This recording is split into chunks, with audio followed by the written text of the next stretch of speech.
কুল ফালিল্লাহিল হুজ্জাতুল বালিগাহ, রাসূল আপনি বলেন তোমাদের সবকিছু পৌঁছে যায়, সবকিছুর অকাট্য দলিল প্রমাণ আল্লাহর কাছে আছে।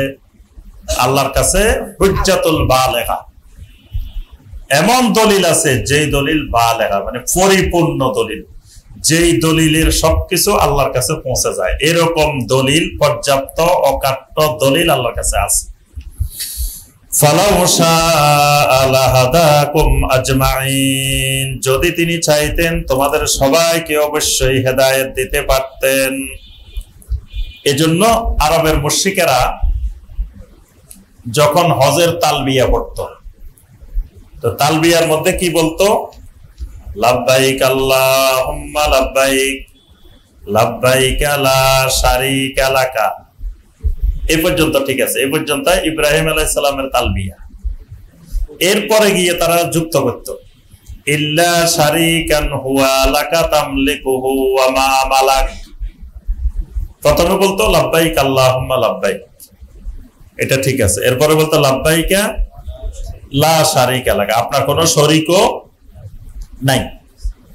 তবে এরপরে তবে লাগাইতো ইল্লা শারীকান হুয়া লাকা তামলিকুহু ওয়া মা মালাক। আসলে আমরা আপনার সাথে কোনো শরীক যুক্ত করি না, আমরা মনে করি আপনার সাথে কোনো শরীক নাই। তবে ওই সমস্ত শরীকেরা ছাড়া যাদেরকে আপনি নিজে কিছু মালিকানা দিছেন, আপনি নিজে যাদেরকে আপনার সাথে শরীক বানাইছেন, আমরা কিন্তু বানাইনি কাউকে। মানে এই যে আমাদের কাবার ভিতরে 360 জন আছে, এদেরকে একজনকেও আমরা বানাইনি। বানাইছে কে? আপনি বানাইছেন, আল্লাহ। আপনি এদেরকে আপনার ক্ষমতার অংশীদার বানাইছেন, আপনার সাথে যুক্ত করে নিয়েছেন। কিভাবে ক্ষমতার অংশীদার বানাইছেন? ওই যে এই মানুষগুলো তো সব আল্লাহর মুকাররাবিন, মানে আল্লাহর নৈকট্য প্রাপ্ত বান্দা। তো নৈকট্য প্রাপ্ত বান্দা মানে এরা আল্লাহর একেবারে নিকটে পৌঁছে গেছে। তাহলে এরা আল্লাহর ক্ষমতারও কিছু অংশীদার হয়ে গেছে, যেটা আল্লাহর ওলি হয়ে গেছে। আজকের জামানার মুশরিকদের, কবর পূজারীদের অবস্থাও দেখেন, সেম অবস্থা। তারাও মনে করে, তাদেরকে যদি বলেন যে মিয়া তুমি শিরিক করো কেন, কয় না না আমরা কেন শিরিক করবো, এরা তো আল্লাহর ওলি, আল্লাহ এদেরকে কিছু পাওয়ার দিয়ে দিছে, এদেরকে আমরা কিছু দিই নাই, আল্লাহ দিছে। কালকে দেখলাম একজন বলতেছে তোমাদের কবরে কয়জন জিয়ারত করতে যায়? আমি এক জায়গায় গেছি, 10 মিনিট দাঁড়াইছি, ছাগল আইছে 10টা, তারপরে টাকা আছে 50,000। তার কবরে কেন আসতেছে? এটা তার পাওয়ার, এটা আল্লাহর ওলির পাওয়ার।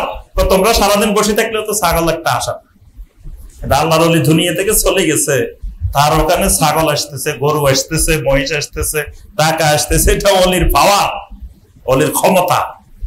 তাহলে এই মুশরিকদের অভ্যাস হলো কি, আল্লাহ এদেরকে অনেক ক্ষমতা দিয়ে দিচ্ছেন। ওই আবু জেহেল, আবু লাহাবের সেই বিশ্বাস যে আমরা কাবার ভিতরে যাদেরকে ঢুকাইছি এদেরকে আল্লাহ অনেক ক্ষমতা দিয়ে দিচ্ছেন। এই জন্য তারা বলতো লা শারীকা লাকা ইল্লা শারীকান হুয়া লাকা তামলিকুহু ওয়া মা মালাক। এখানেও আল্লাহ পাক বলছেন যে এরা বলে যদি আল্লাহ চাইতেন আমরা শিরিক করতাম না, আমাদের বাপ দাদারাও করতো না, কোনো কিছুকে হারামও করতাম না। কুল হালুম্মা শুহাদাআকুমুল্লাযীনা ইয়াশহাদুনা আন্নাল্লাহা হাররামা হাদা। রাসূল আপনি বলেন তোমাদের কাছে যদি কোনো দলিল প্রমাণ থাকে, যেই দলিল প্রমাণ সাক্ষ্য দেয় যে আল্লাহ এটাকে হারাম করেছেন, এরকম কোন সাক্ষ্য প্রমাণ থাকলে তোমরা নিয়ে আসো। ফাইন শাহিদু ফালা তাশহাদ মাআহুম, খবরদার যদি তারা এই ব্যাপারে সাক্ষ্য দেয় যে এটা হারাম এটা হালাল, আপনি তাদের সাথে সাক্ষ্য দিবেন না।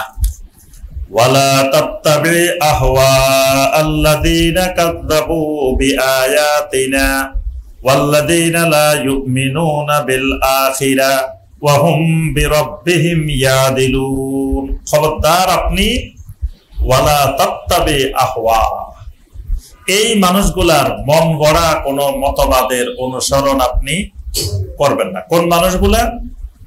আল্লাযীনা কাযযাবু বিআয়াতিনা, যে মানুষগুলো আমার আয়াতগুলোকে মিথ্যা প্রতিপন্ন করে। ওয়াল্লাযীনা লা ইউমিনুনা বিল আখিরাহ, যে মানুষগুলো আখিরাতের প্রতি ঈমান আনে না। ওয়া হুম বিরাব্বিহিম ইয়াদিলুন, যারা তাদের রবের সমকক্ষ নির্ধারণ করে। এরকম মানুষগুলোর মন গড়া কোনো কথা, মন গড়া কোনো মতবাদের আপনি অনুসরণ করবেন না।